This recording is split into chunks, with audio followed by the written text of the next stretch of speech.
Éclairé, Ésaïe 60, verset 2. Voici, les ténèbres couvrent la terre et l'obscurité les peuples. Mais sur toi, l'Éternel se lève. Sur toi, sa gloire apparaît. Ce verset est un verset qui passe et repasse dans mon cœur depuis plusieurs semaines. Effectivement, nul besoin d'être prophète pour dire qu'aujourd'hui, les ténèbres couvrent la terre et que les peuples sont dans l'obscurité. Mais j'ai une bonne nouvelle. Si Dieu nous a placés sur cette terre à cette époque bien particulière, c'est que nous avons une mission à accomplir. Mais comment connaître cette mission? Nombreux sont les enfants de Dieu en quête de leur mission. Qu'attends-tu de moi, Seigneur? La réponse à cette question est donnée juste dans le verset qui précède et nous allons le décortiquer. Voici ce qu'il nous dit. Lève-toi, sois éclairé, car ta lumière arrive et la gloire de l'Éternel se lève sur toi. Ésaïe 60, verset 1. La première des choses que le Seigneur nous demande est de nous lever. Je parlais l'autre jour d'une action, et bien voilà une, se lever. Combien de fois le Seigneur demande dans sa parole à ses enfants de se lever? Ce n'est plus le temps pour les blablas, mais c'est le temps, mon ami, de te lever. Quand tu te lèves, que se passe-t-il? L'Éternel dit, sois éclairé. Quand tu prends la décision de te lever, que tu obéis à Dieu, il t'éclaire. Il te donne ainsi la marche à suivre.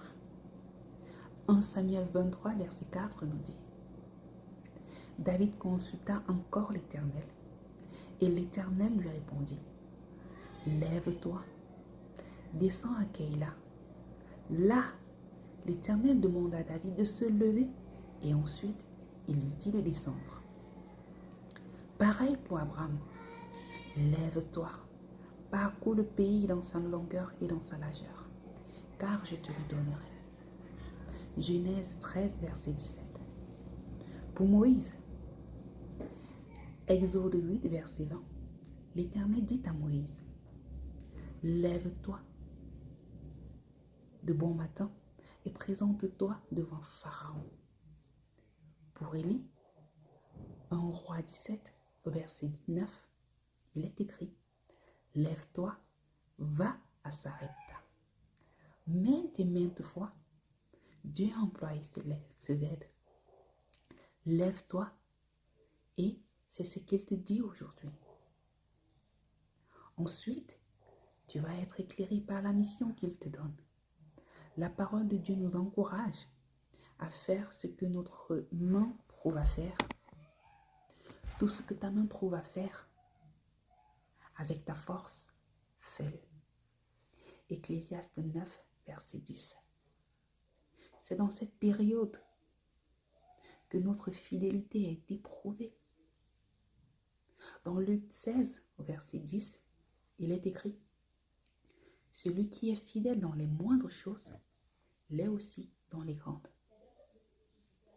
À un moment donné, en faisant ces choses, Dieu va te donner une mission. Peut-être qu'il te semblera que celle-ci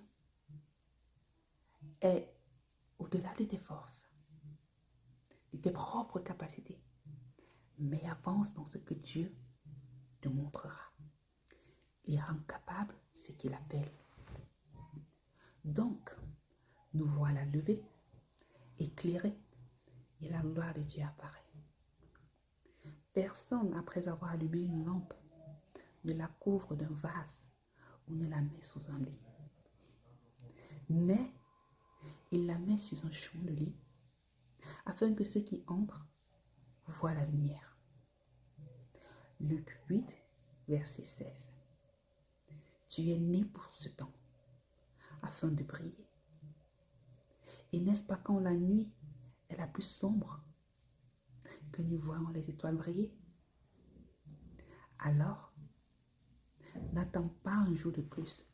Lève-toi et va avec la force que tu as. Je vous souhaite une très belle journée.